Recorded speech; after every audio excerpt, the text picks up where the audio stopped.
दहेज दहेज जो भारत में एक बहुत ही नॉर्मल शब्द है, ये शब्द उतना ही खतरनाक है। कहते हैं कि दहेज ने बहुत से परिवारों और बहुत सी लड़कियों को निगल लिया अपने अंदर। एक ऐसी ही दहेज की अजीब सी कहानी जो आपको सोचने और आपके अंदर के इंसान को झकझोर कर रख देती है। लड़की का कसूर बस इतना था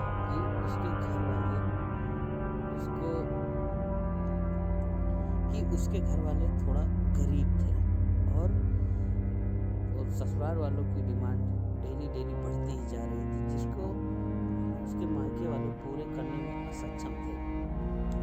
और कहानी कुछ यहाँ तक आ जाती है कि एक बार लड़की का भाई के शादी था, जिसमें वो उसके ससुराल वाले भी जाते हैं, जहाँ पर वो देखा जाता है कि जिस लड़की से लड़की के भाई की शादी हो रही थी, वो लड़की बहुत ही ज़्यादा गहने पहने रहती है और उस लड़की का नाम सरिता के ससुराल वाले सोचते हैं कि इसके भाई की शादी में इतना सब कुछ खर्च हो रहा है, हमारे अपनी बेटे की शादी में तो कुछ नहीं। इसी बात से उनको बहुत ही ज़्यादा प्रॉब्लम हो जाती है।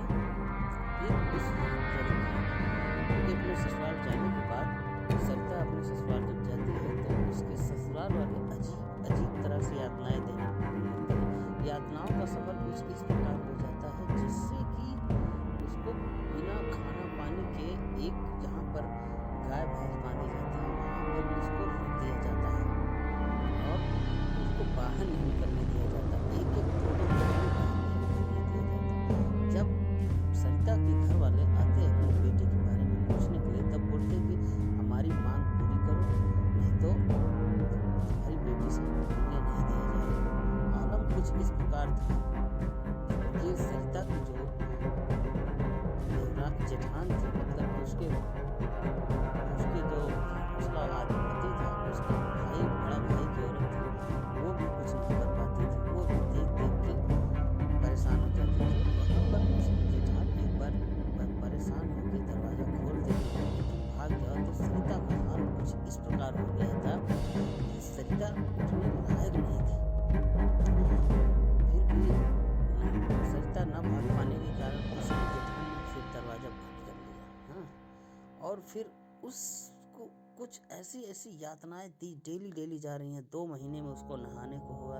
तो एक दिन कुछ ऐसा आता है कि उसके सरिता के ससुराल वाले कुछ प्लान करते हैं, सरिता को मालूम नहीं चल पाता।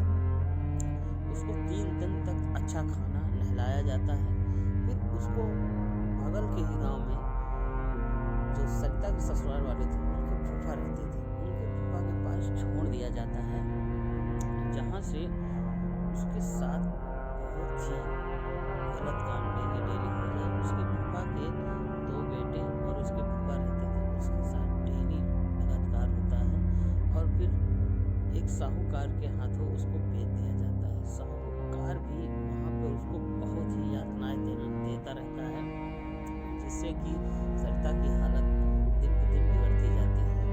और सरिता भागने की भी बहुत कोशिश करती है, लेकिन वो भाग नहीं पाती है, जिससे कि वो उसी घर में कैद पड़ी रहती है। और फिर एक दिन कुछ ऐसा हो जाता है कि जो साहूकार था, उसके सभी आदमी जो फिरौती पर जाने वाले थे, मतलब कि रंगदारी पर जाने वाले थे, और वो साहूकार भी सो रहा था, जिससे कि वो सरिता भागने में सक्षम तो हो जाती है, लेकिन बस में बैठने के कारण डूब जाते हैं। साहूकार के आदमी को पता लग जाता है, जिससे वो बस को डुबा कर उसको फिर से पकड़ लेते हैं। फिर साहूकार के लिए आते हैं, उसको खूब मारा पीटा जाता है, उसके साथ बार बलात्कार किया जाता है। फिर एक दिन सरिता की हालत कुछ ज़्यादा बिगड़ने के कारण पास के अस्पताल में उसको ले जाया जाता है। उसको दवा कराने के लिए ले जाते हैं। सरिता के गाँव का एक लड़का कंपाउंडर का काम करता था, वो सरिता को देख जाता है, तो सभी से पूछता है कि ये यहाँ क्या कर रही? तो बोलते हैं कि साहूकार की नई पत्नी है। वो सब कुछ पता करने के बाद सरिता के घर पहुँचता है और सरिता के घर वालों को बताता है। सरिता के घर वाले पंचायत बुलाते हैं और पूरे गाँव की पंचायत में एक फैसला होता है कि हमारे गाँव की